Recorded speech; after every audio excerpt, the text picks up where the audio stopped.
Chers amis, oui, nous le savons, l'Europe va mal. Notre vieux continent connaît une crise démographique d'une ampleur sans précédent. Natalité en berne, baisse de la fécondité, population vieillissante, tels sont quelques-uns des mots les plus saillants qui frappent l'Occident. Cet effondrement historique traduit le profond désarroi existentiel qui s'est emparé de nos sociétés individualistes et matérialistes. Alors qu'il en va de la survie de nos peuples, de notre civilisation européenne, de nos identités nationales et de nos cultures, l'élite européiste poursuit une politique délibérément suicidaire. Pour celle-ci, l'équation posée par la crise démographique peut être résolue très simplement par l'immigration.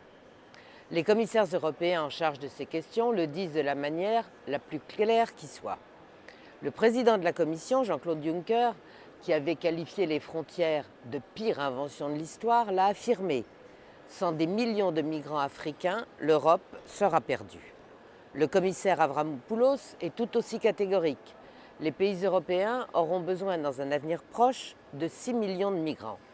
Pour lui, je cite, « Il ne s'agit pas seulement d'un impératif moral, mais aussi d'un impératif économique et social pour notre continent vieillissant et l'un de nos défis majeurs pour l'avenir. » Un point de vue que partage la haute représentante de l'Union européenne, Mme Mogherini, elle qui plaide pour des voies légales d'immigration.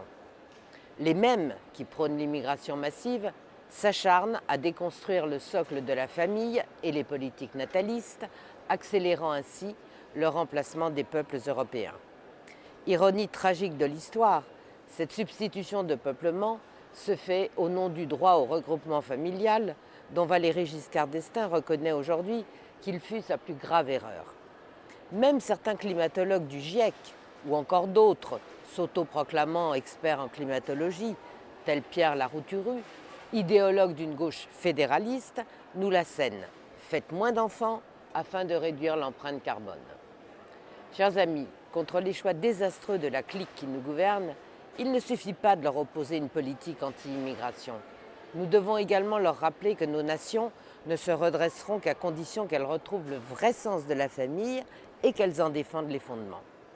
Notre détermination à mener une politique familiale volontariste pour les nôtres doit être sans faille. Et déjà, plusieurs États en Europe montrent le chemin à suivre. En Hongrie, pays qui consacre 5% de son PIB à la famille, le gouvernement vient de lancer une grande consultation nationale sur le sujet. Dans le questionnaire envoyé par courrier, les Hongrois sont invités à donner leur accord à la proposition suivante. Le déclin de la population devrait être combattu non par l'immigration, mais par un soutien accru aux familles. Depuis son accession au gouvernement en 2010, Viktor Orban a pris des mesures fortes de soutien aux familles et la Constitution adoptée en 2011 définit le mariage comme l'union d'un homme et d'une femme. Après 8 ans, tout le monde peut constater que cette politique porte ses fruits. Le nombre d'avortements a chuté de plus d'un tiers et le nombre de mariages a augmenté de 42%. La Pologne et la Russie sont d'autres exemples tout aussi remarquables. Après les dures années Eltsine, le président Poutine a su enrayer le déclin de la population russe. Si la situation est loin d'être florissante, on peut toutefois noter que l'indice de fécondité a connu une hausse spectaculaire depuis les années 2000, car les familles sont au cœur des préoccupations du gouvernement et des autorités religieuses russes. En Pologne, depuis qu'il a accédé au pouvoir en 2016, le parti Droit et Justice a mis en place avec succès une politique nataliste. La Pologne a enregistré en 2017 environ 402 000 naissances, soit 20 000 de plus que l'année précédente. Plus proche de nous, Français, on observe de profonds bouleversements en Italie. Devant faire face à une situation migratoire chaotique et à une démographie catastrophique, Matteo Salvini agit fermement, autant pour tarir l'immigration que pour relancer la fécondité des couples italiens. Son objectif est clair, net et précis, remplacer l'immigration par la natalité. La Lega a ainsi obtenu la création d'un ministère de la famille pour travailler sur la fécondité, les crèches, sur un système fiscal qui prenne en compte les familles nombreuses. Comme Salvini l'avait déclaré peu de temps après son accession au pouvoir, à la fin de ce mandat, le gouvernement sera jugé sur le nombre de nouveau-nés plus que sur sa dette publique. Le nouveau gouvernement veut ainsi offrir un lopin-de-terre aux familles à la naissance du troisième enfant. Autre mesure symbolique, les mentions de père et mère ont fait leur retour sur le site du ministère de l'Intérieur à la place de parent 1 et parent 2.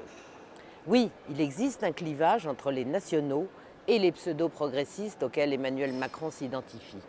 À l'extension exponentielle des droits des minorités, nous préférons l'unité de la communauté nationale et le respect des valeurs familiales de nos ancêtres.